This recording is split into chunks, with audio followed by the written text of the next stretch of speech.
Hello, welcome. I am Anthony. This is Matt. We are the Amogus Burnouts, and we are back for the Week 3 Power Rankings and Week 4 Pick'ems. So right away to get started, we're going to go right into Shield Division. Go ahead. So first game in Shield Division, we're kicking things off with the New England Patriots versus LA New Wave. This is a game that we thought could have really gone either way. Both players on great sides, both great drafts. Ended up going the way of the Patriots. The first few turns of this game were really the most crucial. There was the soak and max overgrowth onto the Dynamax Mew. Did activate the weakness policy, but after getting hit with for so much damage and being threatened with a KO by that Dynamax Rillaboom on the other side. It was tough for that Mew to really start doing anything, especially because it was faster than the Rillaboom. The Rillaboom just kept setting up grassy terrain with the max overgrowth, so it couldn't the Mew couldn't get keep psychic terrain up. It wasn't a psychic type anymore. Just wasn't able to do much, and ended up going down pretty quickly. Um, After that, the Dracozolt came out, and the Inteleon Rillaboom just did the same thing to the Dracozolt. The Dynamax was over by then, but a Soak and Wood Hammer just really did the Dracozolt in, and that was kind of the end of the offense by on LA New Wave's side. They had Frostlass left on that side. Really wasn't doing a whole lot of damage. I believe its base special attack is only 80. It did get a Shadow Ball off against the Arcanine. Wasn't really doing a lot of damage. Meowstic is not an offensive Pokemon. Couldn't really do much. And then they had a Tangrowth and Tentacruel in the back as well. Not a whole lot of offense left once the Mew and Dracozolt got taken out. And since the Patriots were up, they were able to really go on the defensive after that. They just kind of started turtling. They started to just maintain their lead. They really didn't they didn't need more than that. And we ended up seeing the game go to time. Turned out to be a 4-2 victory in favor of the Patriots. Next game would be us versus the Lava Ridge Raiders. This is the only game from this week that has not been played yet.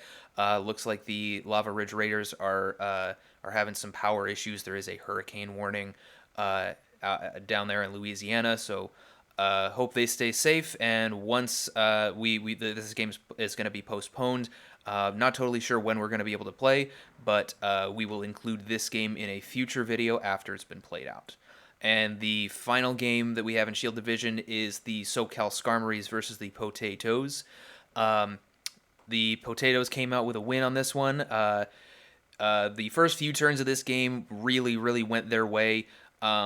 Unfortunately, the Skarmories forgot about Unseen Fist until just a few seconds after clicking Protect on the Crocodile, and they lost their first two Mons, Crocodile and Mr. Mime, to the Potatoes, Urshifu and Togetic lead. Pretty early on, the Urshifu did turn out, and the Drapion came in, got a critical hit on that Mr. Mime. They lost. The Potatoes scored those two KOs before the Skarmories were really able to do anything. They still had Togetic on the field, hadn't taken any damage yet. It was still able to redirect a lot of hits. The Goodra was meant to be a big part of the Skarmories' offense. It came out and it took 3 Thunderbolts to take down the Togetic. Even then, it kind of looked like it might have been a roll, maybe between a 3 and a 4 hit KO on that Thunderbolt. And so the Potatoes were able to redirect a lot of hits while they were getting a lot of offense off. They brought in Excadrill around the time Lapras came in. Both teams had a mid-game Dynamax, but with the 2 Pokemon deficit the Skarmories had, it just wasn't enough to bring it back. I think they may have been able to do it if they decided to go for a Max Geyser onto the Dynamax Excadrill instead of going for the Resonance. The Excadrill ended up surviving, even though it had activated the Lapras's weakness policy because it was carrying the Assault Vest. So it was able to take down the Lapras the following turn, and after that the Gudra just wasn't enough to get the Skarmories back into the game. It was meant to be a big part of their offense. It was a Life Orb Gudra, but it couldn't really do enough damage to get them back into the game. It even went for a Draco Meteor on the Galarian Slowbro, took it down to about 25%. Usually, you'd want a Life Orb Draco Meteor for most Pokemon to score a KO on those neutral hits, especially because Slowbro is more physically bulky than specially. Just wasn't quite enough to bring them back into the game. And the Gigalith and the Urshifu on the Potato side were able to close it out.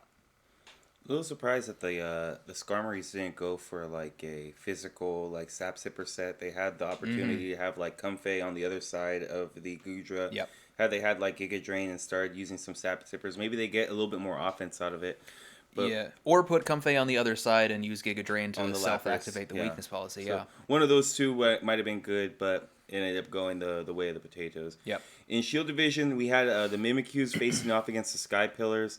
The Mimikyus started off with a Cobalion Sneasel lead, kind of trying to go for the beat up stuff in the beginning, but the Sky Pillars prepping well. They led Riolu and they led let me see here, the Rillaboom. So that really kind of put them in a tough spot to where obviously the Follow Me can redirect the beat ups. They didn't end up going for a taunt until turn 2 into the Riolu, which really put them into a tough spot because they can continue to kind of put the pressure down on the Follow Me stuff. Then the turn that they did get the taunt off, the Rillaboom Dynamax went for the max ground into the Cobalion, blew it up. So even though you got rid of the Follow Me, the Cobalion's gone now. There's really nothing you can do. It really left the Sneasel out there to just kind of just sit and not do anything for the rest of the match. The only offensive move it had was the beat up. Mm-hmm. We saw it come out a couple of times to try and chip stuff down. But I think after that point, you really saw where the Mimikyu's lack of depth in their roster started to take a toll on them. The Durant came in, but now they weren't able to get a Dynamax because the Blastoise went for a Shell Smash. They tried to get that get going there, but they just think they only got 2 turns of Dynamax again. So once again, not using their Dynamax to the full potential. Don't know, why they would choose to bring Blastoise, Dynamax, Gigantamax Blastoise with Shell Smash against a Rillaboom team. It didn't seem like that might have been the greatest plan to go for, especially knowing that the Durant was still in the back. But I'm not sure about the Durant bring in general here because we did see that the Chandelure on the Sky Pillars side did have a Choice Scarf. So I think personally, I think they should have just Dynamaxed the Cobalion, even if they were not getting the beat up off. Yeah, just to at least get some type of speed boost or anything, Yeah. But especially if they get a Max Steel Spike off, that might put them +1. They're surviving that Max Quake from the Rillaboom. So overall, it was a pretty dominant game by the Sky Pillars. We saw the Milotic kind of just be another good win condition for them. It really made it tough because while they tried to weave the Torracat in and out to put down Intimidates and make it a little bit more defensive, the Milotic sitting there on the field really punished them for doing that. So once they switched it out the first time after already activating the competitive boost on it, it's just like, okay, well, now this thing's gonna have to come out again. It's gonna have to bring the Milotic to +4. It did that. The Milotic showed once again that it can be a very, very good win condition for these, for the Sky Pillars here. So the Sky Pillars came out with the win there. Good job on them. And then the next after that, we had the Sadistic Seniors versus the Toronto Talonflames. Actually, a really good match that we were looking forward to. Both very good teams. The Talonflames have started off pretty well in these first few weeks. The Seniors also, while their start has been a little bit more rocky than they probably wanted, they've went to time twice. They won one of those games, and then obviously they got a win. So against the Talonflames here, it was kind of tough. They actually ended up disconnecting a little bit more than about 3/4 of the way. Um, we would have liked to see the game play out, but judging from what the seniors were telling us about how they felt their win con might have gone with their Dynamax not being used yet, with the Turtonator in the back, being able to stall out the Trick Room, even though the Trick Room was for sure going to go up, and like obviously the Scavalier was going to put down pressure. They just really didn't have an answer for a Dynamax Turtonator in the back outside of Trick Room, which makes sense. So this was going to be honestly a really good game. We saw the NDD Marowak come out. The Marowak put down a lot of pressure in the beginning, just launching those thick club boosted stab earthquakes. I think it picked up a total of 3 KOs. If they really wanted to, they probably could have went for an earthquake on turn 2 instead of turn 3. I think they went for a fire punch into the Malamar, trying to knock that out. And they could have very easily just knocked out the Malamar, knocked out, I believe it was the Lipard, and then knocked out your NDD2, and you get three KOs right there. I don't know if the Indeedee really counts toward that. I could be wrong, but I'm not sure. But either way, they ended up doing the earthquake the next turn. The NDD had already fainted from something else, so they were able to get just a quick earthquake off. No repercussions there because their side had already been cleared on that particular side. So overall, the Marowak was a really good bring against them. The Dragapult came in, it tried to do some decent damage. They did actually preserve it pretty well by launching the Max Wormwinds.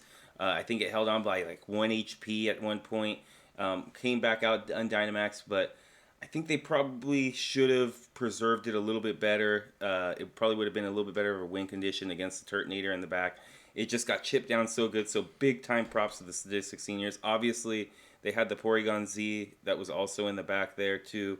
So that was going to take care of the Dragapult. But, really, really good planning by the seniors there. A really good squad in the Talonflames. So it was ultimately a good match. It was too bad that it got disconnected pretty early, but we kind of got a good idea on the fact that the seniors probably clinched it up.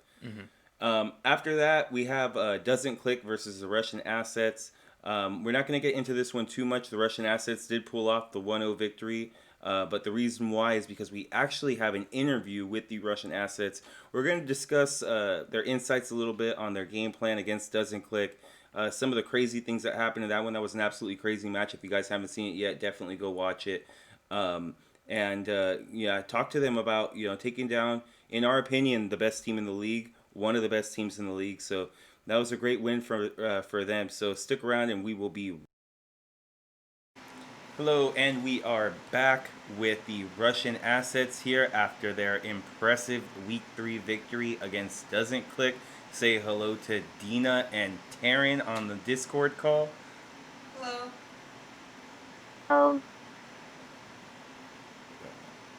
All right, so we're just gonna jump into the match here. Quick description of how it went. As you're seeing on your screen here, Doesn't Click is leading off with a Litten and Ground type Silvally lead. That Ground type is going to come into play a little bit later. It'll be rather important. Versus the Gothitelle Butterfree coming out of the Russian Assets.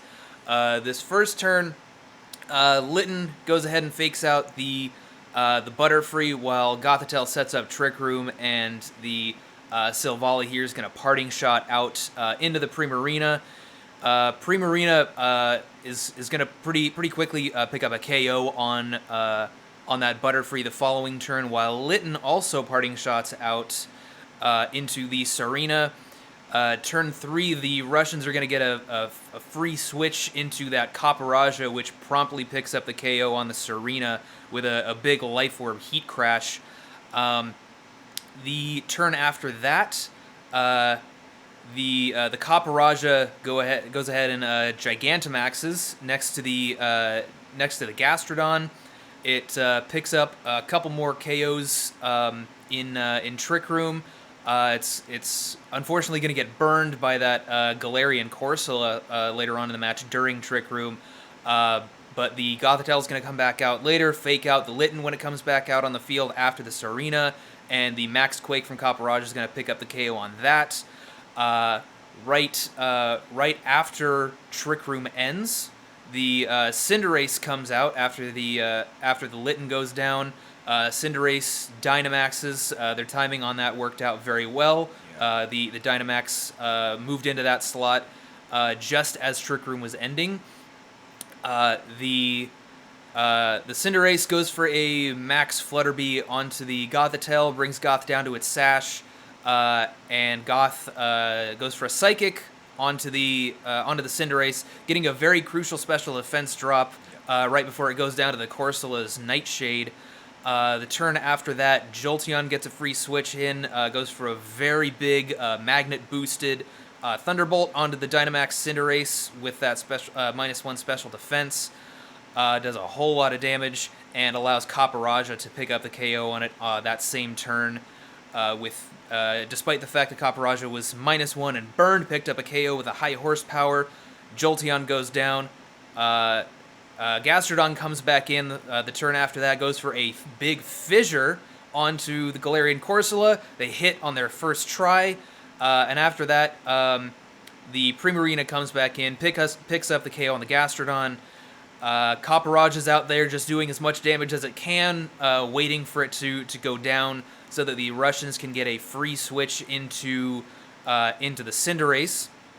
The Cinderace goes for a high jump kick onto the ground-type Silvally, survives the ground-type multi-attack because it is no longer fire-type.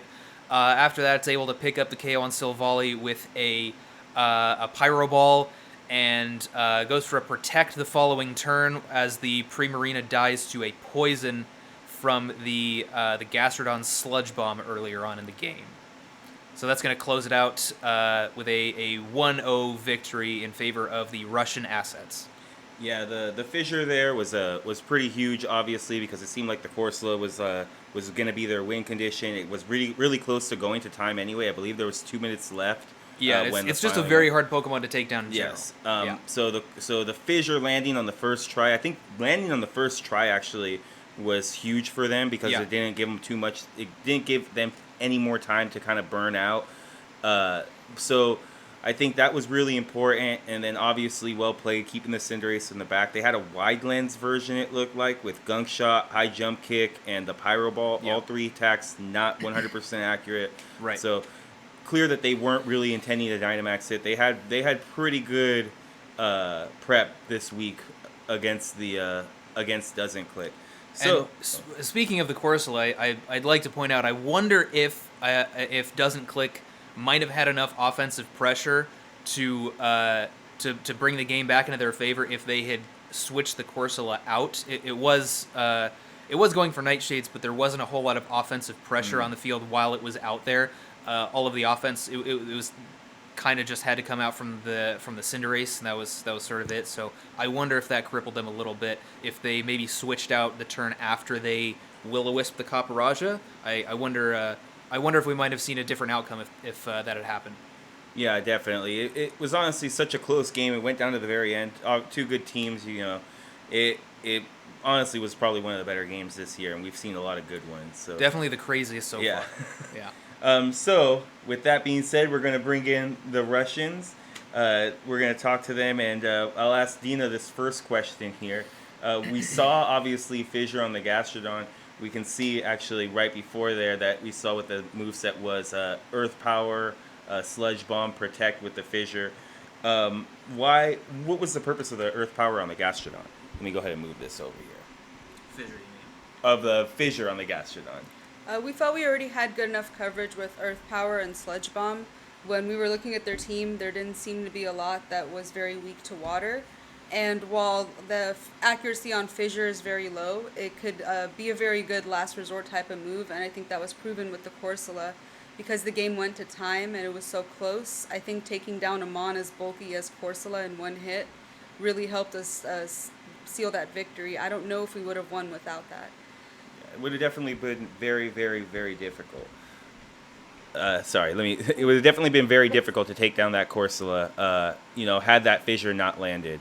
Another thing that I kind of wanted to ask was, it was very clear that you guys went for Trick Room mode right from the very beginning there, um, and you guys decided not to go for something else like a Cinderace lead or anything like that.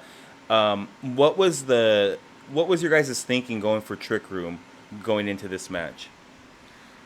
When we looked at the speed tiers for our Pokemon, we found that a lot of them were similar, but we had a few Mons that had a big speed advantage in Trick Room. So, to avoid any possible speed ties with max airstreams on Cinderace, we decided going for Trick Room would probably be better. I just felt like it would give us the speed advantage if we went for a Trick Room right away, and then tried to bring fast Mons in the back like Jolteon and Cinderace to clean up at the end. Okay.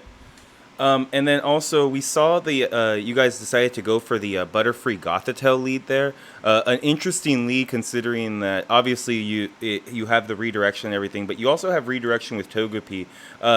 What was the reasoning behind going for the Togepi, or I'm sorry, the Butterfree Gothitelle lead right from the jump? So, my boyfriend and I actually did the rough draft together because I like need people to bounce off with when I'm team building. And when I explained that Trick Room was going to probably be more beneficial to us and that we should just have Goth out on the field right away, the question then was, who do we have with Goth on the field? And after some back and forth, we came up with the Butterfree Goth lead because then we have the chance at Rage Powder to redirect and then set up Trick Room. Or if we feel it's beneficial, we could have gone for a really fast Sleep Powder to hopefully put something to sleep. Or we could have even, used Helping Hand on the Goth and G-Maxed Butterfree and gone for a Befuddle to hopefully start some shenanigans just in turn one. Speaking of leads, the lead from Doesn't Click with the ground type Silvally and the Litten, from my perspective at least, was pretty unexpected, despite how good I think it actually was. So what was that lead surprising to you? What kinds of leads and other strategies and combinations were you expecting? Their lead was definitely surprising to me. I was not expecting that. I think when we went through all the possible leads, that one wasn't one that even crossed our mind. Cinderace Raichu being kind of an obvious lead with going for max airs and a possible fake out. And something I was really concerned about since we were going so heavy in Trick Room was Orbeetle. When I saw that it learned Imprison and Trick Room, I was really concerned that they could lead that and shut down our Trick Room, which would have really put us in a tough position. We weren't expecting was the lead they gave us, which was Litten and Silvally. When we were team building, we were wondering, are they going to give Silvally a type or are they going to give Silvally an actual item? And it got to the point where it's like there's too many variables, there's too many things they could like use with it. So let's just kind of put it off and deal with it when we get there. So we didn't realize until the second time Silvally came out that it was ground. So in retrospect, I feel like that lead that they were trying to do, which was the fake out with ground type lead, I think they thought we were going to lead with Cinderace, which we have done in the past. They were going to try to just immediately go for a turn one Cinderace knockout. And that, I remember when that lead came out, both Dina and I were like, what are they doing? What is going on? But it makes sense after the game. Yeah, I think I mean, despite how well you guys played, I do want to give some props to Doesn't Click for that lead because I think it was really clever and covered a lot of options. The Intimidate, just in case you guys led Cinderace, was really important, and then the ground typing on Silvally was would have allowed it to hit that Cinderace pretty well, even if you guys went for like a Steel Spike. And both of their leads having parting shot allowed them to pivot even while you guys had Goth on the field. So I think that was a really smart lead from them. Yeah, definitely. Honestly, we think that that's one of the reasons why this was such a good game because the prep was so well thought out on both sides that it was like watching a heavyweight match. Both teams were just swinging, throwing haymakers at each other, and it just turned out that you guys had a little bit of things go your way that got you guys the victory, but I mean, the victory is the victory. So just real quick, you guys are sitting at 2-1. You know, I think right now you guys are fourth or third in sword division, but 2-1, very good. You know, obviously, going into week 4. What are you guys' thoughts on how you've felt the last couple weeks have gone, and maybe what are your guys' thoughts going into the rest of the season? I'm really excited that we're 2-1. I feel like these first 3 weeks for us were really tough. So our first week we faced the LA New Wave. Hector and Alan are both really, really good players. And we got really fortunate that we led well against them. The seniors in week 2, I felt like we prepped really well for them. It went to time, unfortunately, but they were tough opponents that we didn't underestimate at all. They beat us last season, so we knew going into it that we had to prep really well for them, and unfortunately that didn't work out. And then going versus Doesn't Click, it's very clear that they're one of the best teams in the league. It's undeniable. Their team is very solid. Fiona and Ryan are both fantastic players. Prepping against them was really tough because they have so many different modes that are just so scary and you have to respect. And it was just going for a read as far as what they were going to lead. And we got lucky that it kind of worked out in our favor, but it was really close. The game really, really, I feel like could have gone either way. So that was probably one of our toughest matchups in the entire league. So last season, I also felt like our team was very top heavy. We drafted Rhyperior and Mew, and I don't feel like we supported those two very well. So we didn't really have a lot of modes. This team that we drafted this season, I feel like is more balanced.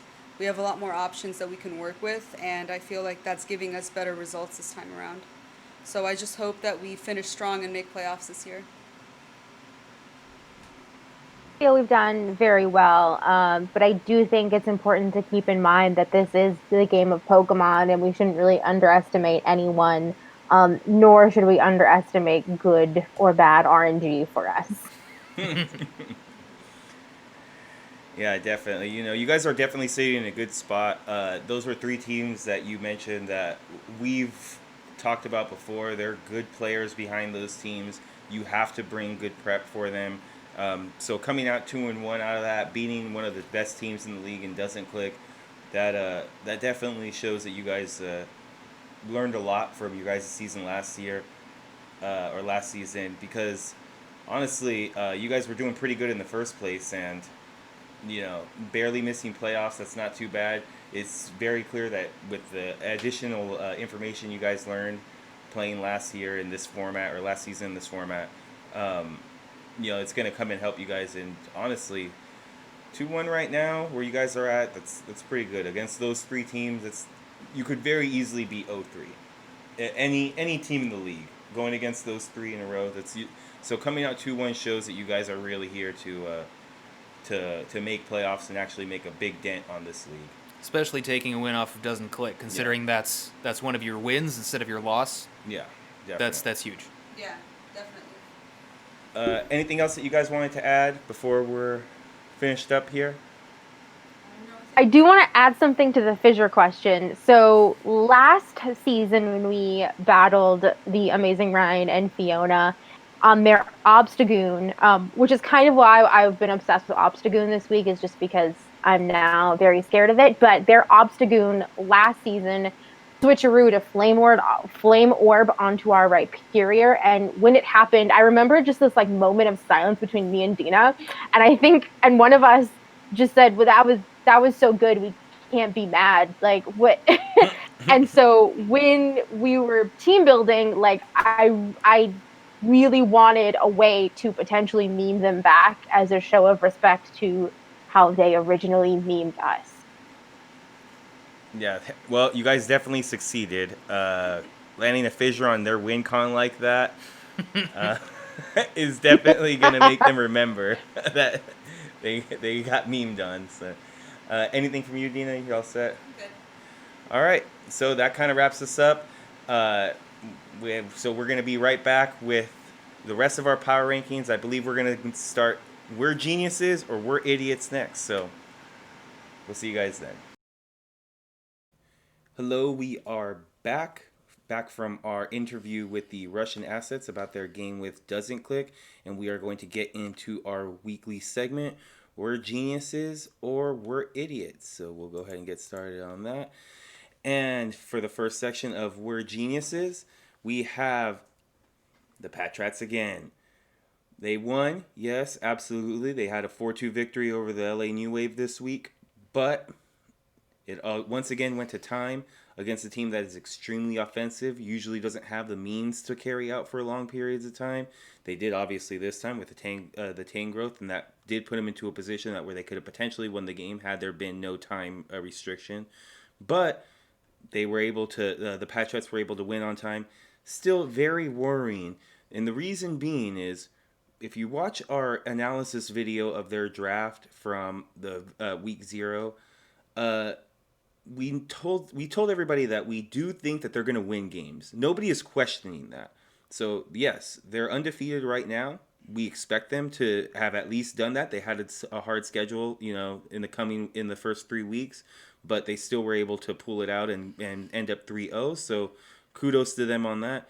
But they found this out in the playoffs. When teams get a transaction period after all the other teams have dropped all their Pokemon and everything is up for grabs, that's not in the playoffs anymore, and now you know who you get to go against, and you get 2 transactions to patch up a matchup, patch up some things on the matchup that you may need patched up. Makes it very easy to go after these defensive teams. They saw this against the Mats last year. They made a couple of changes. I believe Duraludon was one of the changes, but they ended up losing at time. And we really want to see a little bit more, closing out and finishing. Obviously, look, they had an offensive mode this week with the Soak Inteleon next to the Dynamax, Dynamax Rillaboom. But it's something that definitely needs to be watched out for. It's going to hurt their differential in the long run. To give you an example, just to touch on it, we've played 2 games. We are obviously one of the better teams in the league, but we've played 2 games. We have the same differential as them with 2 games played as the Patriots do with 3 games played. And the reason for that is because they're simply not able to close out these games in time, where maybe if they had a little bit longer, they might be able to get a better differential or, make it a little bit closer overall. We don't know, but the time is going to definitely hurt their differential as we're seeing right now in week 3. One of the other things that I kind of wanted to touch on is that teams are also preparing a little bit for this Caparajah mode. It doesn't seem to be putting out the offense that it was last year, and At least not this week. at least this week. But we're also seeing it as far as the Caparajah was their most consistent mode last year. It was able to come in, it swept through teams in the late and mid game, and it constantly found itself on the top of the kill death leaderboards week after week after week. We haven't really seen that in the 3 weeks that it's there. It's obviously they have that ability to still do that, but maybe teams are catching on to it a little bit more. Maybe they're expecting it. So it's going to be interesting to watch that. Doesn't mean that the Caparajah mode is weak by any means necessary. They went for a Life Orb set this week knowing that they weren't going to Dynamax it, so they knew it's not going to be Dynamax. We're not going to have to bulldoze weakness policy into it. But it's just something that needs to be checked out and looked at. And another thing that I wanted to touch on is this game could have went a different way had the New Wave not made some rookie mistakes as far as the multi-battle section of this goes. We saw in the turn 1 that they went for a fake out onto the Rillaboom. I talked a little bit with the New Wave about this, and I asked them why particularly they decided to fake out the Rillaboom slot, knowing that the Dynamax was in that slot. And they told me that they thought it was a read. They figured that the Inteleon was probably going to Dynamax, and the Rillaboom was probably just going to stay supporty. Not knowing that there's a flow to the Dynamax, the Inteleon couldn't Dynamax that turn. And once I told them that, they said, well, we would have immediately faked out the Inteleon slot had we known that that was the case. Now, that doesn't mean anything. We're not going to give them, points for not knowing that, but it's something that could have definitely changed the flow of the game had they just made one move on turn 1 that could have flipped everything. And this game going to time may have been at 2-2 going into the going at the clock where you have to compare HP, or you never know what happens. So just something that might have been a little bit interesting to check out because they did make that rookie mistake. But for right now, we do like the fact that we're seeing, well, not that we like it, but we're being proved correct that we're geniuses here. That the Patriots aren't just, they're not able to close out games against the seniors. They definitely should have closed out the game because they're a hyper offensive team, and against the New Wave, they definitely should have because they're a hyper offensive team. And while they did close out the Lava Ridge Raiders, I mean, a lot of teams are going to close out the Lava Ridge Raiders. They're a team that's very top heavy and very easy to prep for because of how much they rely on the trick room. So we will give you a little bit of credit, but it's not going to be too much, even though you close them out. Against the real teams, you really have to close them out. Next up, returning to We Are Idiots, we're going to be talking a little bit about the same match, this time focusing more on LA New Wave for this part. In our initial analysis of their draft, we thought that that their draft was really, really threatening, but now we're kind of not that their threats are any less threatening than we initially thought, but we're thinking that overall their draft is maybe not quite as threatening as we originally decided on. These first three games, they have Dynamaxed their what we consider to be their biggest threats. They Dynamaxed Colossal the first week, they Dynamaxed Dracozolt the second week, and Mew in the third.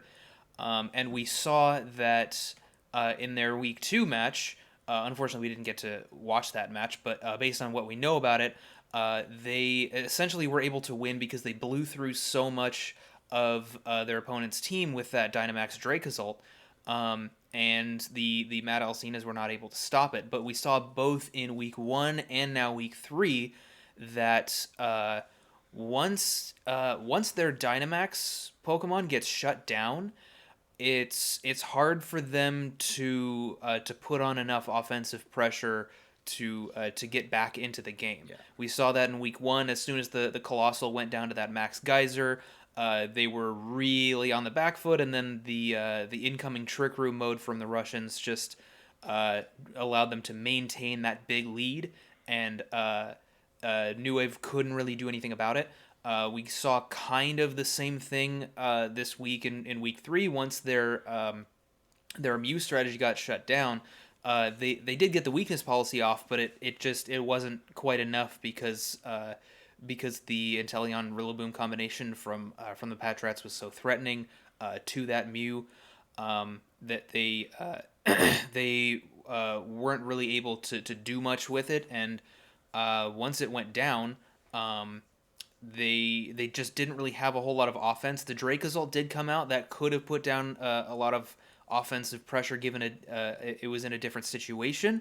But it was Assault Vest, it could not protect, and the Soak and Wood Hammer into it just completely took really all of their offense off the board. Those three big Pokemon, the Colossal and Dracozolt and Mew, really are crucial to them putting out offensive pressure, and all of them really want to Dynamax. And if they're not, it's their offensive pressure is sometimes a little bit lacking, or at least Dracozolt's is a little bit inconsistent since it can miss its moves, assuming that they're running Hustle. And then the rest of their team, it's not too terribly offensive. We have Tangrowth, which is mostly a support Pokemon. It's got okay offensive stats. It can do some damage, but it's by no means a sweeper. They have Tentacruel, which puts out about as much offense as the Tangrowth, not too much.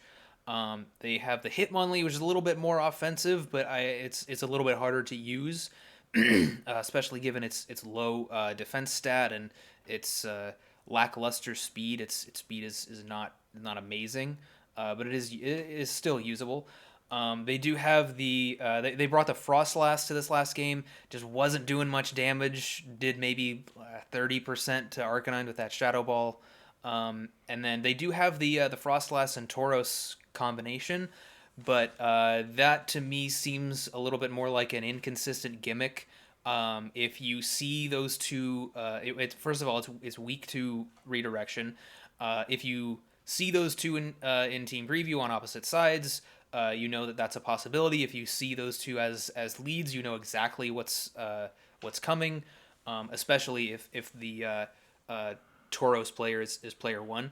Um, and on top of that, the frost breath has only 90 accuracy. So if you miss, and your opponents, take down the frost blast or something, you're stuck with an unboosted Dynamax Tauros. So um, there's definitely some issues with their threat level, their ability to put out offensive pressure, and we really saw that in weeks 1 and 3 when they're they just kind of they weren't really able to do much after their Dynamax got shut down. So we're gonna go ahead and move right on to the week 3 transactions. So there were not too many transactions. There were a few teams actually that we thought would have benefited from transactions that chose not to go through with any. Could talk about that a little bit, but the ones that the teams that did go for transactions were the Melee Mimikyus trading their Maractus and Torracat out for the Mantine and Sableye, which they now have. The Sadistic Seniors traded out the Noibat for G-Max Eevee. We saw LA New Wave trading out their G-Max Colossal for G-Max Duraludon. The Russian Assets traded out their G-Max Appleton for the regular form Appleton. And last, the Toronto Talonflames traded out their Kanto Dugtrio for the Tangela. So what are your thoughts on some of these trades? I figured a few of them were just kind of neutral trades overall. Now, not a lot of benefits came out of either team. Probably matchup specific things that they may have liked. Particularly, I'm talking about the Mimikyu's trades for the Maractus, trading out the Maractus and Torracat for Mantine and Sableye. I think it's more or less a neutral trade there. Would have kind of liked to see them maybe go for a Cobalion switch, but it's okay. And then the Sadistic Seniors trading out the Noibat for Eevee. Not really sure what they're going to do. They're good players, though. I'm sure they have something planned for it. I believe they did say in chat that they wanted the G-Max Eevee just for the memes. Yeah, so. I mean, we'll see what they end up doing. The Rush is going for the regular Appleton. Probably seeing that they wanted a little bit more offense out of their Trick Room mode, being able to set up grassy terrain and sweeping makes a little bit of sense. Maybe they did not having as much tough time with the status as they thought. But the two teams that definitely I think that benefited the most were probably the New Wave and the Talonflames. The New Wave dropping the Colossal and picking up the Duraludon, the G-Max Duraludon, and the Talonflames picking up the or letting go of the Doug Trio and picking up Tangela. I'll talk about the Talonflames first. Maybe you can hit on the New Waves after. But with the Talonflames, I really think that this one move is the move that they needed. That probably took them from like a B plus team to move them into like that A minus range. They needed a good redirector. They got the best of the redirectors left.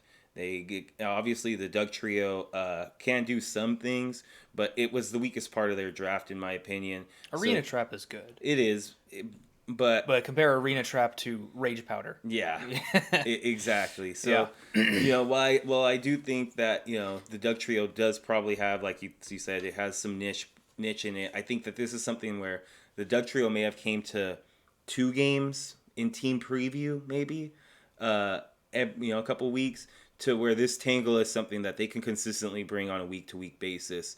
Having redirection with Eviolite plus Sleep Powder plus all these other things, it's honestly it's a good switch for them. I think this is probably the switch that they're looking for because their draft has proved pretty consistent so far. They had a tough loss this week against the Sadistic Seniors, but they have a good team, and I think this is exactly what they need to kind of redirect stuff. The typing isn't great. Mm-hmm. The reason why I say that is because I think what really benefits, particularly from redirection on this team, is the Escavalier in Trick Room. Mm-hmm. Having that next to something that can redirect some fire attacks and be able to take a few of them would be fantastic. But War Turtle's already off the board. Both Blastoises are already off the board. I think Squirtle's not, you know, Squirtle is actually available. yeah, that's not taking fire attacks though. So Yeah, well, it's not. It's probably not anything. taking any attacks. So, it's just they got the best of what they can get. Yeah. So nitpicking stuff like that just doesn't really seem super necessary. But Yeah. it's definitely going to work out for them. So I think that was a really good pickup for them. Yeah, I'm definitely happy to see them picking up some redirection. Yeah. And I think it can really help the Colossal. Yeah. It's gonna resist water and ground. That's pretty huge. If you can get that surf off safely with the Dragapult, Colossal can go for a max move into whatever is threatening it, and then maybe the Dragapult can U-turn out into the Tangela, and you can have your Dynamax Colossal being protected by that Rage Powder. And then the safety goggles on their opponent's teams might mess them up a little bit, but the grass types are not going to be too big of a deal. Just max flare them, and then your opponent doesn't have anything that's immune to the Rage Powder anymore. So. Yeah. So I think it could work. It could work with that pretty well. It's gonna do some good stuff. Pretty pitiful on the special defense side, but it's got good physical bulk. You can at least patch that up with patch up the special side with a good spread. I think it's gonna do good things for them, and it's definitely better than the Doug Trio. Obviously, trapping is really powerful, but Doug Trio is not Gothitelle. It's got one of the lowest base HP stats in the game. It's not sticking around to trap things for a long time like Gothitelle does. So not quite as effective of a trapper. There's a reason it's down in a lower tier. Moving on to LA New Wave, though, I actually like this trade from them, especially considering the lack of success that Colossal had for them in the first week at least. Obviously would have been better if for their team if they could have picked up regular Duraludon, but obviously we got to it first. But I do like this trade. It makes unfortunately it does, I think, make their overall draft less threatening after getting rid of Colossal, but despite that, I think it's overall a positive trade. It gives them a lot more balance. They previously did not have a steel type, so that's pretty big. Duraludon is unfortunately another Pokemon that really wants to Dynamax, but it can still function without Dynamaxing. It's going to work well without setup, which is not really something you can say for Colossal. And I can see it working well, especially well next to a Fake Tears Meowstic. They can definitely do some good stuff with it. I think this is overall definitely going to improve their team for sure. The last point I wanted to touch on is the Mimikyus down here. I think you mentioned it. We would have liked to see some different trades from them. This is definitely one of the teams that I think really needed some trades going into this first transaction period, and I don't think they made the right trades here.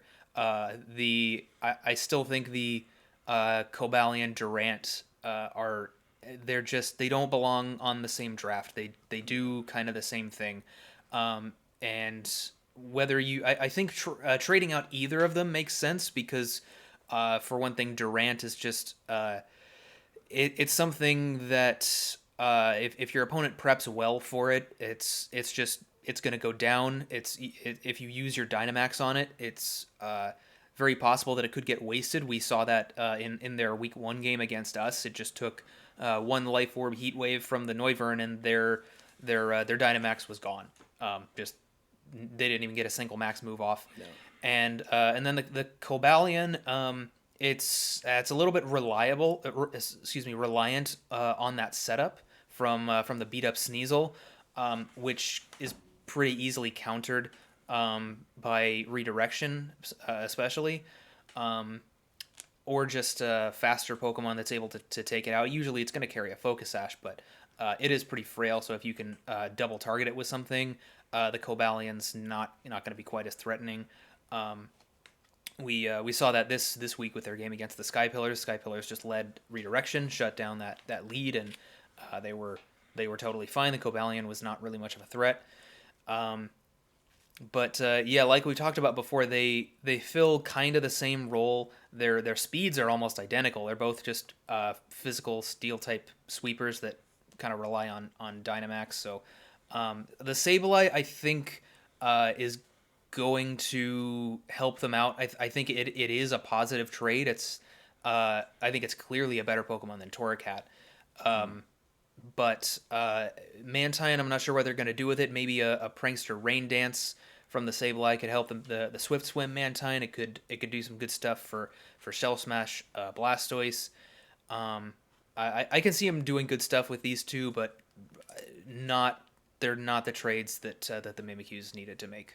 Yeah, the Sableye was definitely interesting. I think that it can do some good things. I think Rain Dance next to Durant might not be bad either. That too, yeah. To kind of help it out. But one of the things that we kind of touched on a little bit is their big time struggle with Trick Room, and we just they doesn't look like they addressed it at all in these. Quash can help. Yeah, it can, but it can only do so much. Yeah. It can help, but it can only do so much. I think having a good Trick Room sweeper that, you can kind of turn their Trick Room mode on their head and put them on the back foot with something that you have in the back. Mm-hmm. I think that's a little bit more consistent of a way than just hoping that you can just quash away one and hope that you can survive the other's attack. Right, yeah. Well, and also, I realized they did trade one taunt user for another with the Torracat Sableye, but Sableye is clearly far more consistent as being a taunter. Can't get faked out because it's ghost type. You have Prankster, so you don't have to worry about speeds. You can taunt before your opponent does a lot of different things.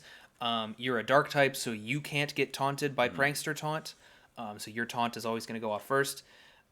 It is much more reliable than the Torracat at that, but it's going to be good for their team, just not good enough.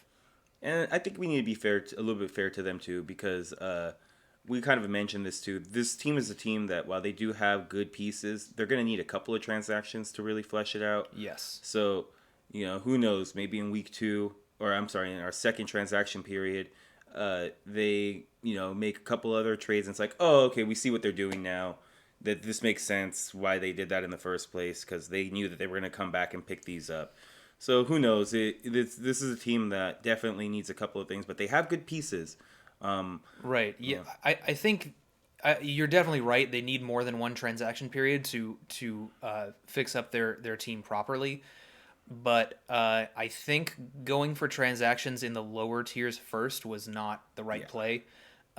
You want to fix up the bigger parts of your team that are more crucial to fix earlier, because you're still going into the next couple of weeks with a couple of redundant Pokemon that are not really helping each other out very much.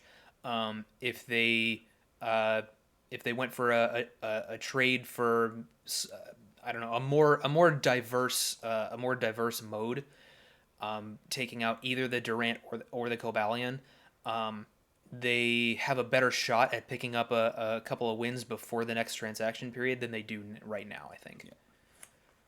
All right, so let's move into the power rankings for ranks 14 through 6. Coming in at number 14, we have the Melee Mimikyus moving down one slot. We had them at 13 previously.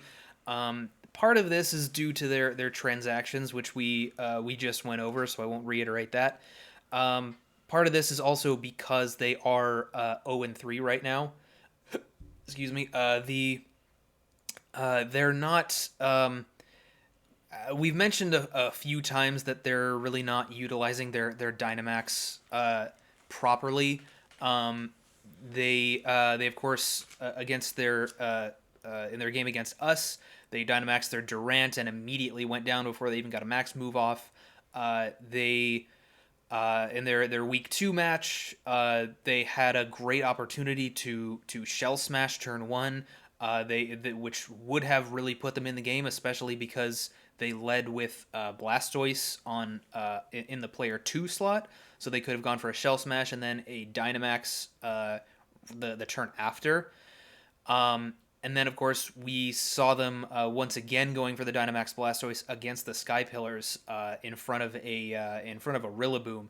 I think it's pretty clear that with the tools that they have available to them in that matchup, the proper Dynamax Pokemon is Cobalion, even if you don't get the beat up setup off, which of course they didn't because the Sky Pillars led with redirection.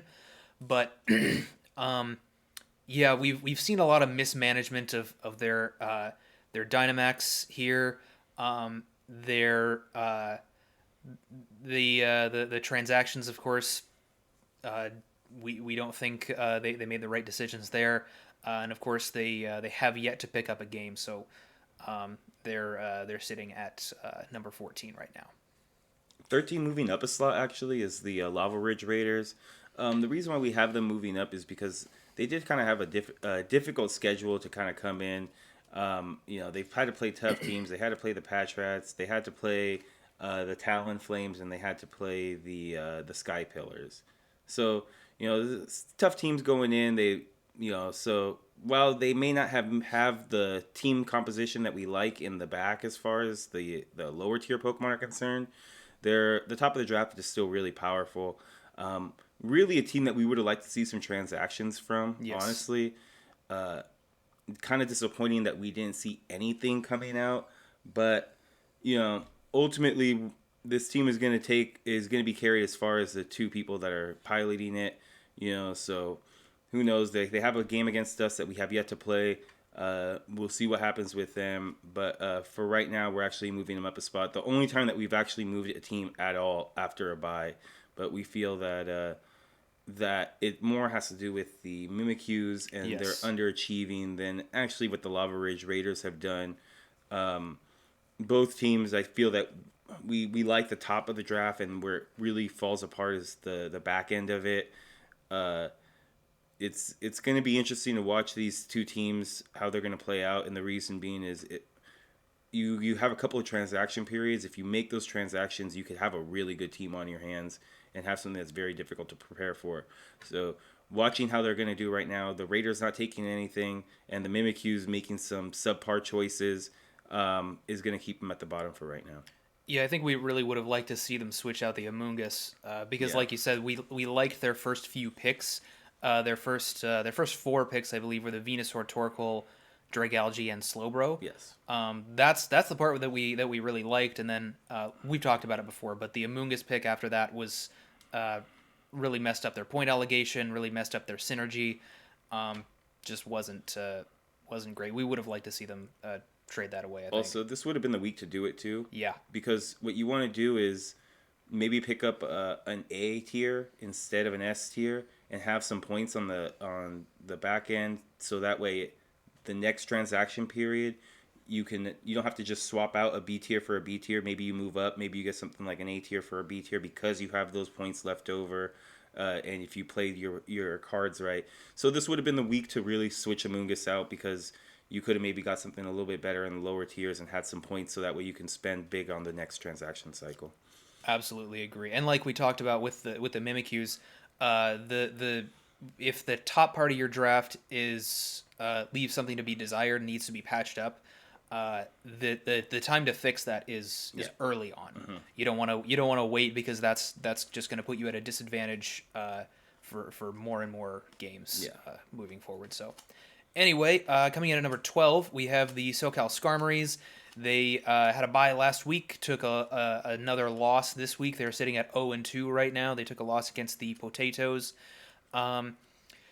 They played. We feel they played better this week than they did in week 1 against Doesn't Click. But they still took a pretty significant deficit early on in the match.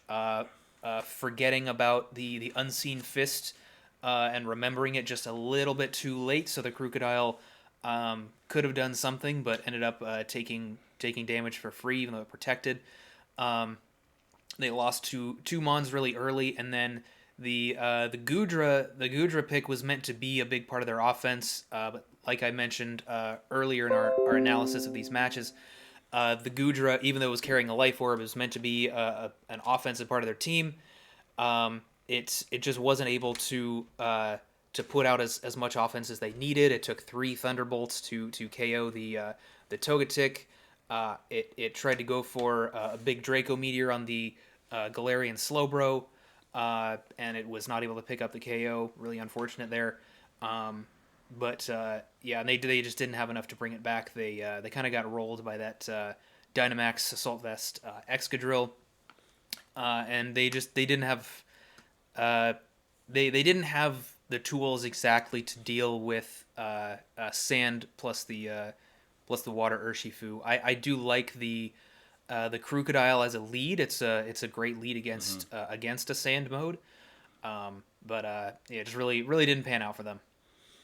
Coming in at number 11, we have Team Pussy. They stayed the same. They had a bye week this week. Not really a lot that we need to touch on right there. They're playing the Talonflames next week.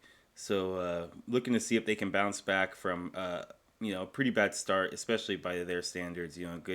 They're a good team. They would definitely admit that 0-2 is not how they want it to go going into week number 4. So a bye this week, coming up against Toronto Talonflames in week 4.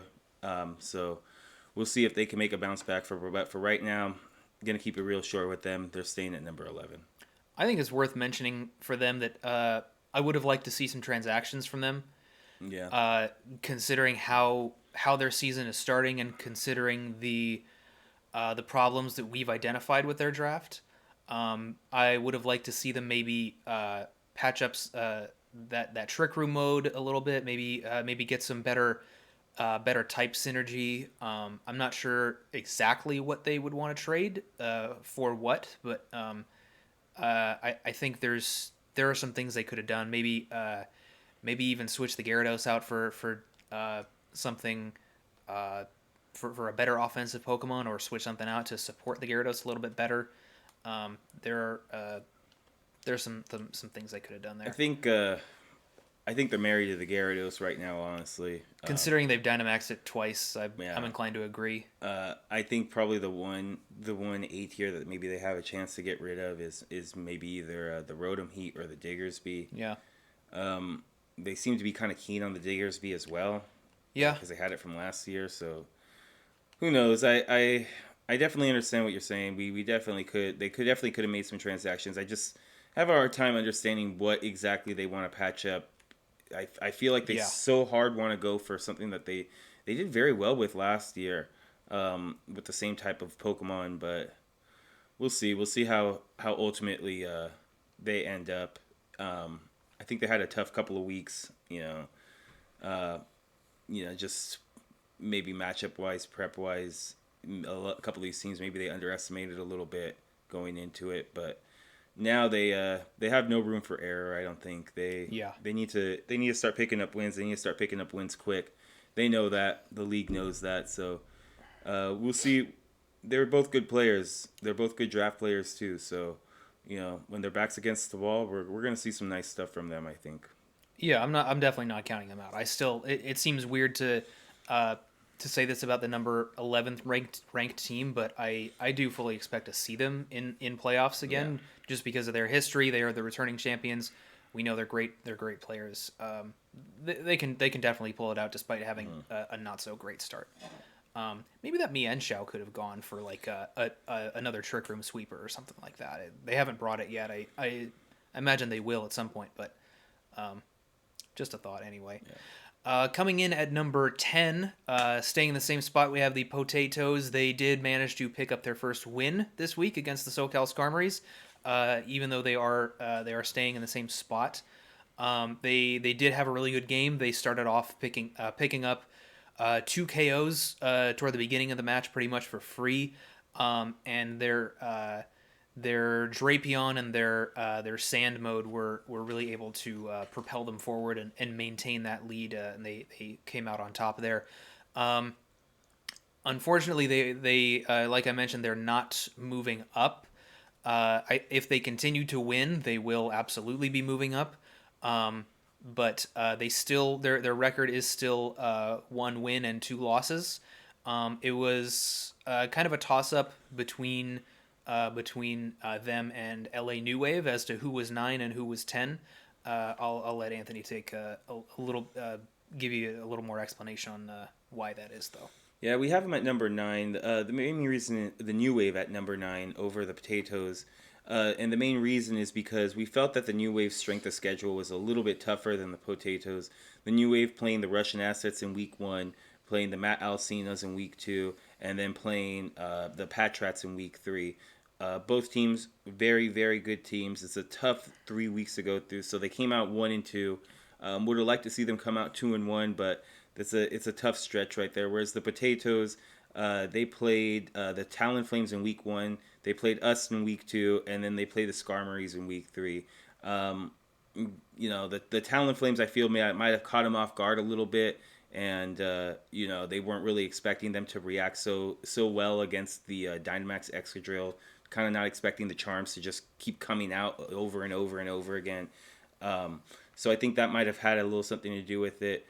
But them playing against us, I not to kind of toot our own horns, but we were kind of the toughest match on their schedule in these last 3 games.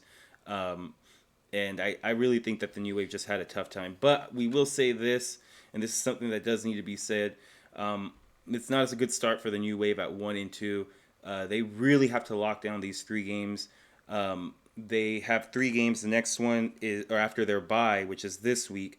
They play the Potatoes, they play the Lava Ridge Raiders, and then they play the SoCal Skarmories.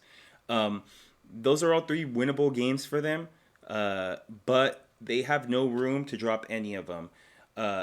If they can pick up these next 3, they go 5-2, and then they play against us in week 8. Going 5-2 against us, who are we may sound biased here, but we're one of the better teams in the league.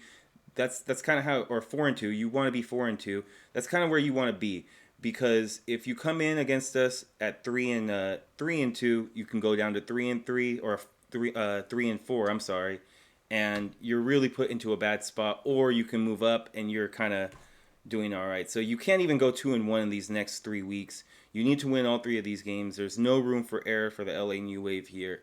That kind of goes for the Potatoes as well. But I think it really, really has to be said for the New Wave here, because while we are kind of giving them the crutch of you had a tough 3 weeks, that doesn't, you're still 1-2 coming out of this, going into your bye week. That's not a position you want to be in, and you don't want to be put behind the 8 ball when the latter half of your schedule is, you're going against teams that are going to bring it to you. They're going to be fighting for playoff spots as well. So you definitely want to clean up in these 3 games where you have more winnable games if you're the LA New Wave here. But for right now, we struggled a little bit to put the New Wave above the Potatoes, but it came down to strength of schedule ultimately. So we have the New Wave at 9 and we have the Potatoes at 10. Coming in at number 8, dropping out of the top 5 actually, is the Toronto Talonflames after taking the loss to the Sadistic Seniors this week. Their game this week was not as good as we saw from them in previous weeks. It felt a little bit like their prep for the Marowak was lacking. They did actually have the foresight to not put Prankster on their Lipard, which I thought was actually really smart. But given the matchup against Indeedee, of course. But I would have really liked to see a taunt come out from the Lipard. I think if they had taunt on that set, I feel like they probably would have used it when Indeedee was on the field. Instead, there were a couple of charms that got redirected. But their prep for Marowak seemed to be really lacking. They clearly were not expecting a Marowak lead, since they led with their Toxtricity. and the Marowak was kind of able to just roll through them. Even unfortunately, the end of this game did get disconnected.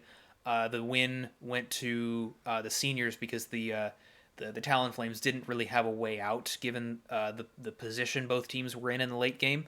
The seniors still had their Dynamax left, and they had a way to pretty effectively stall out Trick Room with Marowak going down on the last turn. Turtonator coming out, having the Dynamax and Dynamax Turtonator outside of Trick Room against the Musharna Escavalier was just not something that the Talonflames could deal with. So it kind of seemed like they were on the back foot from the beginning, given their matchup against that Marowak especially. So unfortunately, they are they are still 2-1, but unfortunately they're dropping all the way down to the 8th rank. I think that has a little bit more to do with the teams above them. It seems like a kind of a far fall for a team that's still 2-1, but we feel the teams above them have reason enough to be there. Yeah, one of those teams at number 7 is Sadistic Seniors. Last week, they beat a team and still ended up beneath them in the power rankings. This week, this is not the case. They are going to overtake the Talonflames. You know, the seniors are impressing us week to week. They've yet to really go for the Dynamax Porygon Z. They've prepped really well. They identified that the Marowak was something that was going to be very, very tough for the Talonflames to deal with. Something that, honestly, looking at the matchup, I probably wouldn't even have thought of. Not saying that I'm smarter than them, but you know, it's something that I would not have thought coming out. Just going, hey, let's just lead Marowak.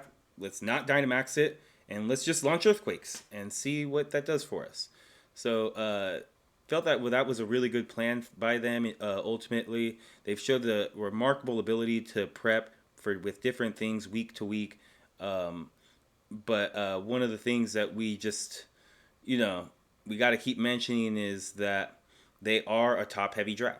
You know, while the Marowak has been able to show some stuff, I really would like to see a team that has a good Trick Room mode really see what they can do to the Sadistic Seniors here, because we saw that the Russian assets were able to really push their team to the brink with the Trick Room mode, really putting a hole into it, and they were able to just hold out just with the timer and, you know, be able to pull away the victory. But it definitely exposed that they are weak to Trick Room. The Patrats showed that as well, because they had a real Trick Room mode that they were able to devastate them with. Also a game that ended up going to time, but it's kind of the Patrats' MO at this point. But it's just, I think they've had a few decent matchups, especially against the Talonflames here. You know, the Russians was probably their hardest matchup they had to do, because they had to prep for Cinderace. But I would like to see maybe even how they play against a team like, you know, Doesn't Click. You know, because they have a lot of balance. They, you know, the Mats have a lot of balance. You know, we thought at first that was the top heavy team, but they're showing that they have the stuff to kind of, you know, keep up with you and have a decent amount of balance with the Magnezone and stuff like that. So there are teams like us that have balance. There are teams that we're seeing that might prove to be a difficult matchup for the seniors, but one of the things that helps the seniors out a lot, in my opinion, are the fact that they have two great players that are piloting this. They're showing that they can prep for specific matchups, put their biggest threats on the field at the right time, and really support them with some really good stuff that they have, particularly with NDD. NDD is really showing to be the MVP of their team a little bit here. Not the Porygon Z that we thought. The NDD is allowing everything to just open up and be able to do anything that they want with whatever they want. So props to them. They're moving up 2 spots. Probably going to see them in the top 5 sooner rather than later. But for right now, we have them at number 7. Coming in at number 6, we have the Matt Alcinas. They are staying here at number 6 from last week because they did have a bye. Not too much to say about them since they did not play a game this week. We didn't feel like we wanted to move them up or down. As usual, teams that have buys usually don't move at all, and we feel that it still made enough sense to keep them at number 6, even though they are 1-1. But their one win is against the returning champions. That is pretty significant, even given where they're situated now. Um, but it's a very threatening draft. They have a very good team, and we know that in Ben and Vichy's hands, this draft is exceptionally strong. So we expect to see more wins from them. Probably would not be at all surprised to see them in the top 5 in the near future. Yeah. So, speaking of the top 5, we're going to get into our first team. At number 5, we have the Russian Assets back in. They, not a lot to be said here. They had an impressive win against Doesn't Click. They have an amazing team that we feel is one of the stronger teams in the league with a lot of threats. We didn't put this in our Genius Idiot section because we wanted to cut it down. But one of the things that we were kind of laughing about was that we said that their Trick Room mode didn't have a lot of offense. And one of the things that they kind of identified was, yeah, you're right. There's not a lot of offense coming out of this Trick Room mode with stuff like Gastrodon and Appleton. Out of the Copperaja, yeah, but out of the other two, not so much. Well, they went ahead and put Fissure on the Gastrodon. That's offense. That's offense. Especially when it's hitting. One of the things that me and Matt talked about after the game is that when you show Fissure, even if you don't hit it the first time, you put it in the back of your opponent's mind to where it's like, oh geez, like I have to prep for what slot this Fissure is going to come out. If it hits, what kind of position does it put me in? What do I bring in? So it really, kind of bugs them out a little bit that you have Fissure pressure on the field. They didn't really need it because they just revealed it and hit it, and then that was it. That was the end of it. But yeah, it's funny that they were able to put down offensive pressure by just throwing a one-hit KO move on the Gastrodon there and going, all right, let's bank on those chances.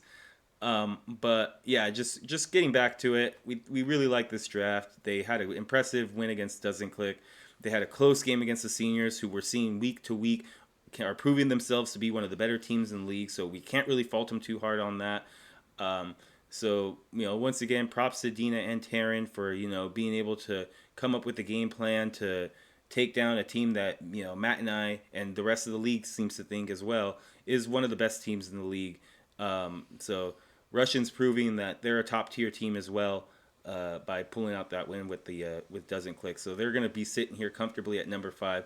Probably going to see them in these slides week to week a little bit more too, because their squad is just so dangerous. I think just to touch on their Trick Room mode one last time, the Copperaja is turning out to be more threatening than we initially thought. Yeah, the coverage on that thing is just yeah. When they have this Serena out there and they're just like, there's nothing that they can hit, and it's just boom, heavy metal heat crash. It's just such amazing things that this Copperaja can do, and they're really showing that they can bring the best out of it so far. Should we put it in A tier next season? You know what? We need to do something with that thing, man, because people are just picking it up, stealing it. It was in C tier last year, right? That was ridiculous. Yeah. So Copperaja proving that it is definitely a threat. There's a reason why it is in both versions are in the top slides right now. Mm-hmm. So Russians sitting at number 5 with their Copperaja and their Cinderace, both threatening Mons. Number 4, we have the Sky Pillars not only staying in the top 5, but actually moving up one slot. We have them at number 5 last week. They had their match against the Melee Mimikyus this week, coming off of a victory against the reigning champions last week, actually. We saw they had once again great prep and great play.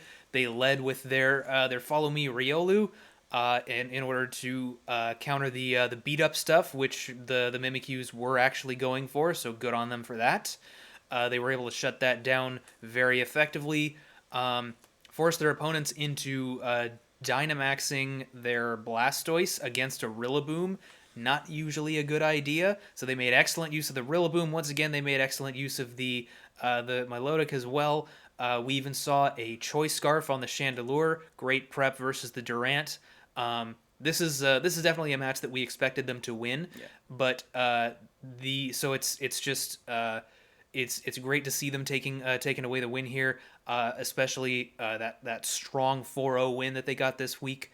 It looks like they're maintaining their success in the early part of this league and winning the matches that they're supposed to be winning. So kudos to the Sky Pillars for that. This is what playoff teams do. Playoff teams beat the teams that they're supposed to beat. Yeah. They beat them by a big differential. So even though it seems like they just not saying just the Mimikyus, but a team that's on the lower end of the power rankings here, they showed out, they prepped, and they won with the 4-0, a commanding 4-0. That's what playoff teams do.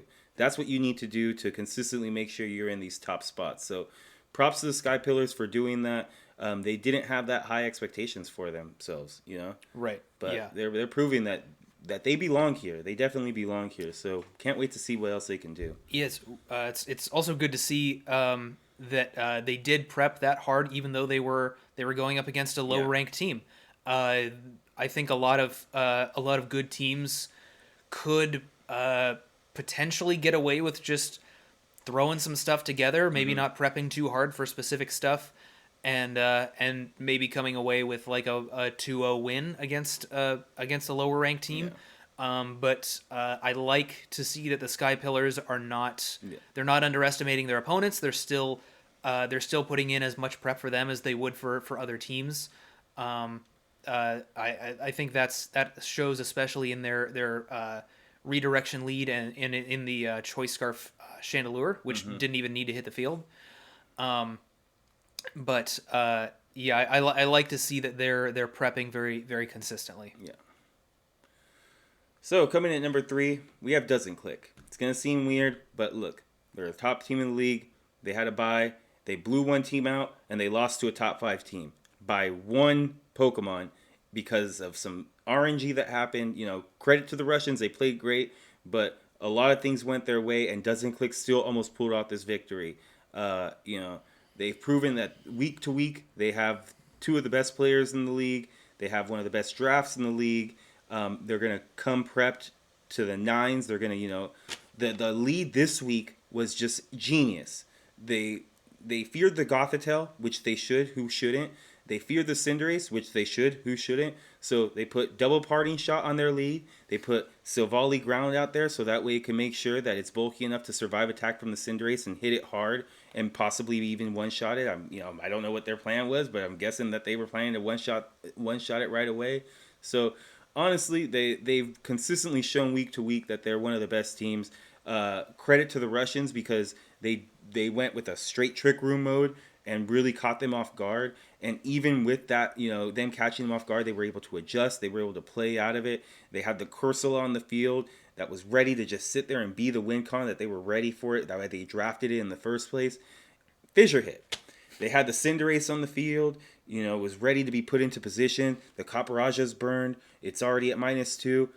You get a Spadef drop with just a random psychic that the Gothitelle throws out.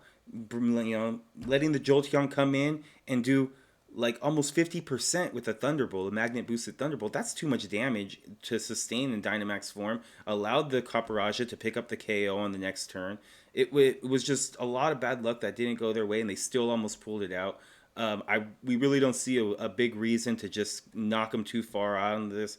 We know they're 1-1. We understand that, but the way that they've played these last 2 weeks, they've shown that they are one of the better teams. They're coming with the vengeance, and we're gonna check the schedule. I hate to play Doesn't Click next week. Let me just say that. You don't want to play them coming off of a loss. They are not going to be keen on losing 2 games in a row. Somebody has to do it. Yeah, somebody's gonna have to. So, for right now, we have them at number 3. They only fell 2 spots. They're still one of the best teams in the league, despite taking the loss this week. Number 2 is us, the Amoonguss Burnouts, once again. I'm not going to say too much here because we're sort of treating this the same way we would treat a bye, since our match from this week has not taken place yet. We are sitting at 2-0. We had a great 5-0 win the first week. We had a really commanding game week 2, even though the differential was not quite as strong. We still won, being in control of the match most of the time. we've been up here at number 2 this whole time. We haven't moved at all. So not much to say about that. I think it's depending on how if we had already played our game this week, depending on how it went, depending on who won, what the differential was. It's possible that we would have been up in the number 1 slot because Doesn't Click dropped their game this week, but not going to get too specific on the speculation there, since that's really a hypothetical, since we didn't get our match played this week. We will hopefully get that match played by the next power rankings, and we will see where we sit after that. We want that number 1 spot, but we want it fairly, and that we're gonna have to wait a little bit, just a little bit. Hopefully, maybe we'll be there sooner rather than later. But right now, we're at number 2, but we're coming for that number 1 spot. We're not afraid to give it to ourselves. We're not. Our ego is way too big to just let that be an issue. So, but we want to give it to ourselves fairly. Well, maybe yours is. Yeah, my ego's way too big. Definitely. So I was telling we should put us in week 0. We should have been in number 1 slot. But yeah, we're at number 2. That's the way we need to grade these things. You know, we haven't played, so no reason to move us out anywhere. So for number 1, we have the New England Patriots. Look, we can talk a long time about this team. We really like the draft. We really think they're going to be able to pull out a lot of wins. They're definitely going to make the playoffs. They've definitely shown that they're going to that they have the team composition, the prep, all that. They're going to have a good enough win differential to make it into the playoffs. They're going to be one of the top teams. How they do in the playoffs after that, we're going to see. You know, hopefully they can make a deep run into it. But right now we're seeing that you know, they are having issues closing out games. We can't ignore that. We haven't been ignoring that. But you know, you have to close out games, especially against some of these hyper offensive teams, because if you go against a couple more balanced teams, we're not going to be sure on how those are going to end up. Cleffy knows that. Cleffy knows that the balanced teams gave him a lot of issues last year. They lost to Edu and Haley on time. They had a very balanced team last year, and they lost to the Mats, who started off with an offensive team, rounded it out a little bit more in the transactions, patched it up with stuff like Duraludon, and were able to outlast it. But no doubt that the Patriots are one of the top teams in the league. They've stayed in the top 5, I believe, since week 1. We didn't have them there in week 0. We had them at number 6 in week 0. But once they beat the seniors, we recognize they belong in the top 5, and they climb up to number 1. They deserve to be here. They've had a fantastic 3 weeks. They've gone 3-0, not dropping a game. They're looking to repeat the success that they had last year in the regular season. So definitely, they're going to be one of the best teams. They're going to be here for a long time. You're definitely going to see them constantly, because when you have a core that is a great Firewater Grass core, you have the Rillaboom, you have the Inteleon, you have the Arcanine, and then you pair that with an amazing redirector in Clefable. Then you have a solid Trick Room mode with the Cofagrigus and the Caparajah in the back. That's really all you need. That's 6 mons, but those are 6 mons that you can bring every time, and you can bring different sets. This week we saw a Soak set with going into the Dynamax Rillaboom and just being able to launch off these huge attacks. So there's definitely stuff that they definitely can do. They brought a Safety Goggles offensive set with the Arcanine last week to counter the Trick Room mode. They brought another Safety Goggles variant this week. So while they did run 2 different items, they ran 2 different sets. I believe they ran an offensive physical set last week, and I believe they ran... Oh, no, they had Flare Blitz, huh? Yeah, it still looked like they were bulkier. Maybe that's just the pitiful special attack stat that Frostlass has, but...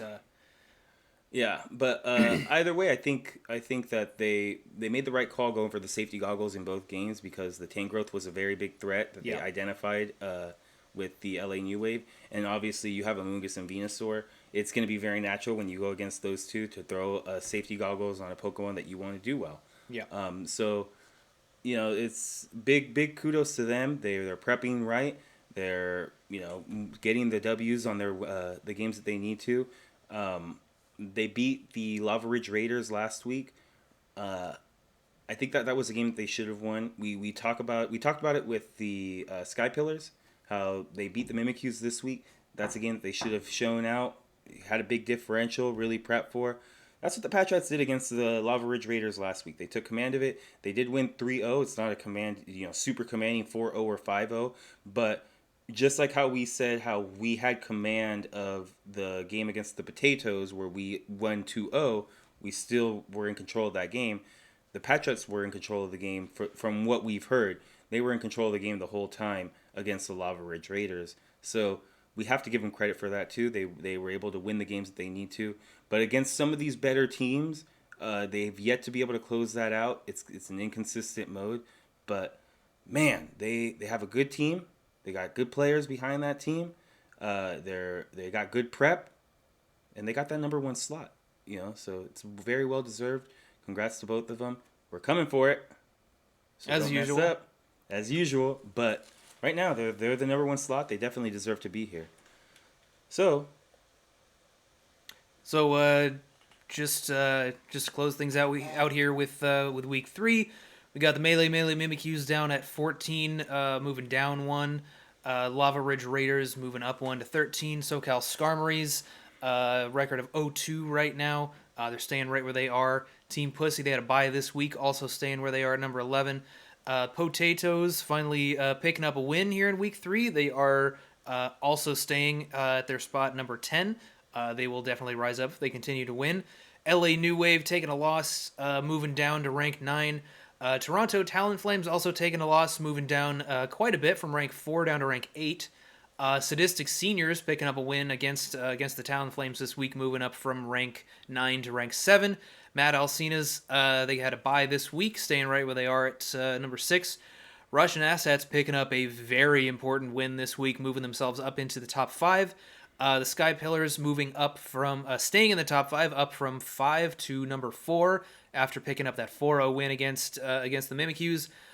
Doesn't click. They dropped down from that number 1 spot that they were previously at, dropping down 2 spots to number 3. They're still a very, very good team. We expect them to stay in the top 5 most, or if not all, for the entire league.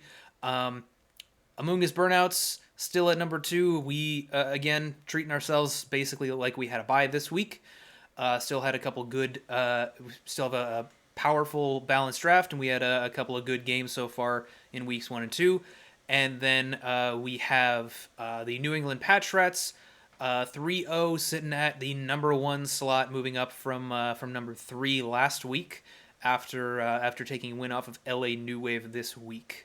So that's going to close out week 3 here at the Multi-Battle Conference. all right. So for 12 of the 14 teams, week 3 is over. There are 2 sucker teams that still need to play their games out. Would hate to be those guys. But now we got week 4. We're going to go into it. We got the pick'ems. Looking at week 4, starting off with Shield Division, we got the Mad Alcinas versus the Lava Ridge Raiders.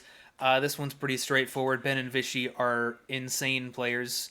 And from based on what we've seen from the Lava Ridge Raiders so far, based on what their draft looks like, based on the fact that they unfortunately did not make any transactions like we thought they should have, we're going to give this one to the Mad Alcinas. Pretty straightforward. We have a very, very good team who took down the reigning champions already, going up against one of the lower ranked teams. So pretty clear choice for us.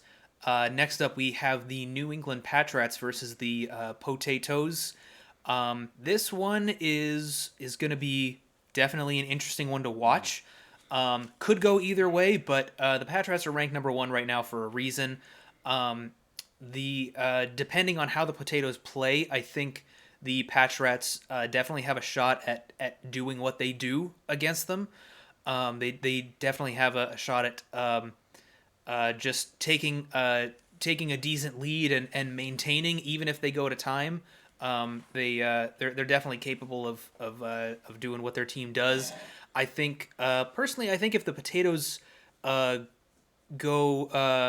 on the offense a little bit more, maybe something crazy like a Swords Dance Excadrill, that might be able to actually break through the Patrats team. Although I think it's possible they might have a little bit of trouble with the Patrats Trick Room mode. The Gigalith, of course, is slower than the Kaparaja, but it doesn't have a great type matchup. It could go for some ground moves. Maybe they Dynamax that thing with they showed that they're willing to put a weakness policy on it this past week against the Skarmories. Maybe they Dynamax that thing, take a steel move from the Kaparaja and blow it up with a Max Quake. That could be interesting. So this one could go either way, but given the way that both teams have played so far, we're definitely going to favor the Patrats here.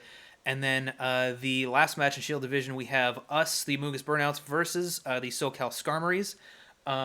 This one also has a lot to do with records so far, and also with how both of our teams have played. We are 2-0, and the Skarmories are 0-2. We're definitely not going to underestimate them. They definitely have some tricks up their sleeve that they could pull out. They have a few dangerous modes that they could go up against. So I'm curious to see what they try against us.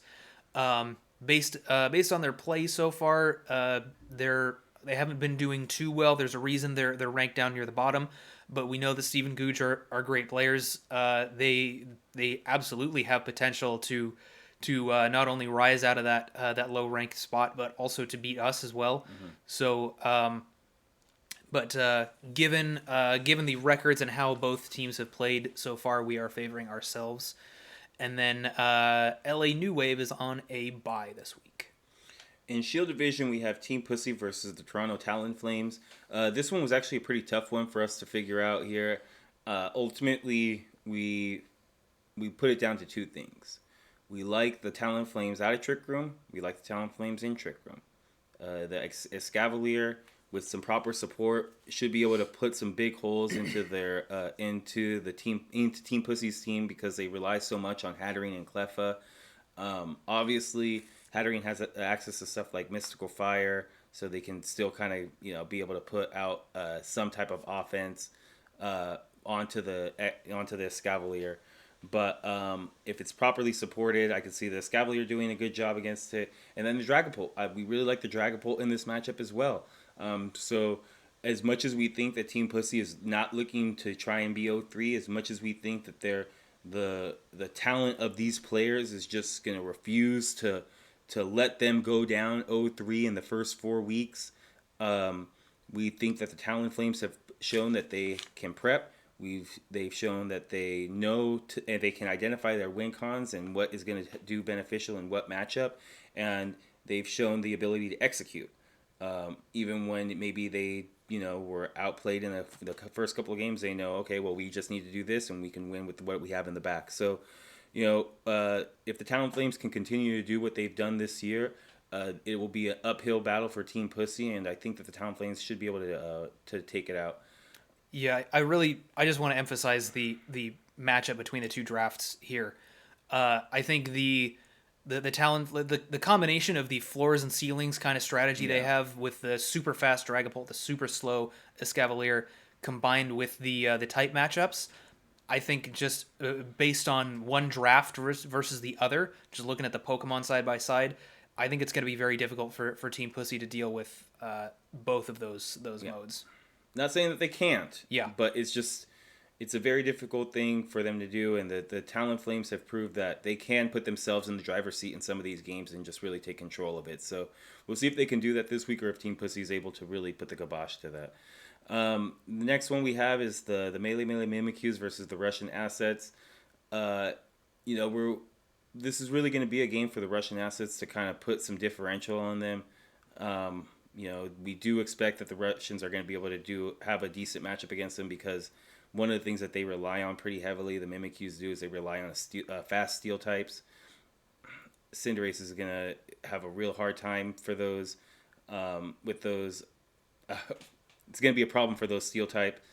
Blastoise can also have a effect coming into play here, but I feel that the Russians have so many answers for a lot of the things that they're going to try and do.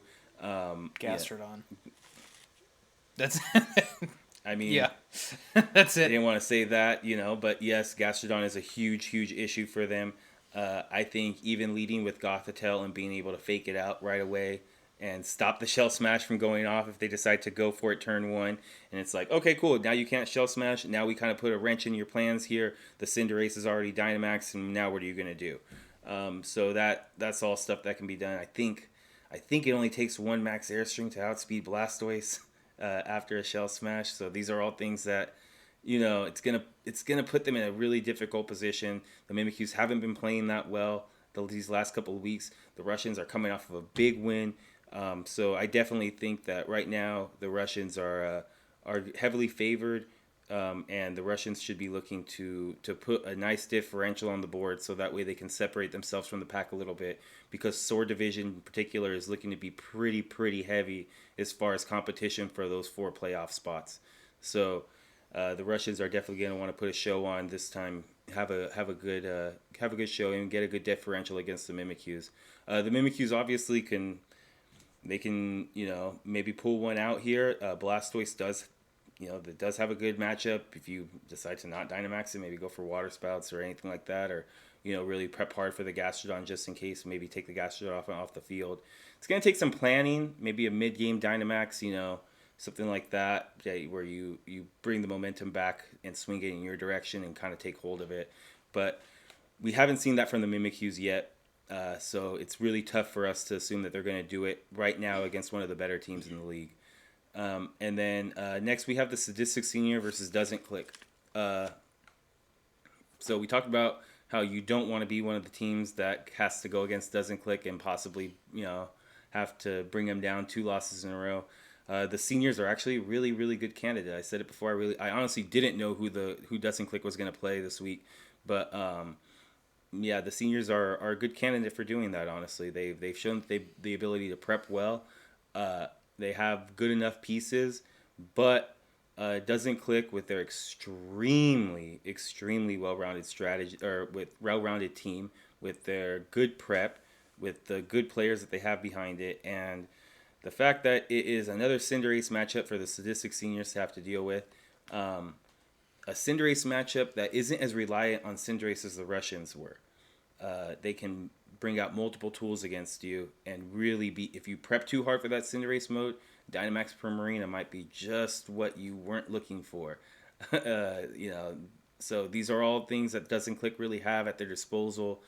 I think that as good as the Seniors are and as much of a role as they've been on lately, it's going to be really tough for them to go against Doesn't Click this week. They're Fiona and Ryan are not the type to lose 2 in a row, and especially when they have a matchup advantage like they do against the Seniors. They're not the type to lose 2 in a row. So. I'm curious to see what the Seniors are going to pull out here, though. Yes. I think in their game against the Russians, we saw a clear attempt at countering a Cinderace lead. I don't think they're going to do the same thing again, for one thing, because they've shown their hand on with the Scarf Porygon Z and the Dynamax Poliwrath already. Plus, it might be more difficult to pull that off against a non-Gmax Cinderace because Doesn't Click can actually reset the sun with the Max Flare. Mm-hmm. So I'm wondering what else what other tricks they have up their sleeve to deal with that Cinderace. One of the things too that it was a really good thing for the Sadistic Seniors against their match against the Russian assets. The Russians don't really have a very good grass type on their team that can really put down pressure against things like the Poliwrath that may threaten the Cinderace. That is not the case for Doesn't Click. They have the Serena. It's a very good. It has good coverage, good attack stat. Can really put the hurting on a lot of Pokemon that their Firewater Grass core is a lot better than you would originally think, or not would originally think, but it's a lot more versatile than the Russians, to where you can't just counter it with a water type, because if they decide to go Serena, it's going to put you in a pretty tough spot. You can't just put all your eggs in okay, we're going to go for a big water type damage or water type move or anything like that. So it's going to be tough for the Seniors. We expect Doesn't Click to win here, not by a lot, mind you. We really don't think that kind of like the Patrats, we don't think that the Doesn't Click has as much firepower as like some of these other teams do. They do have more than the Patriots do. We will definitely say that, but they're going to win games by a definitive 2-0, 3-0 rather than the 5-0s that they may have put down on the Skarmories there in week 1.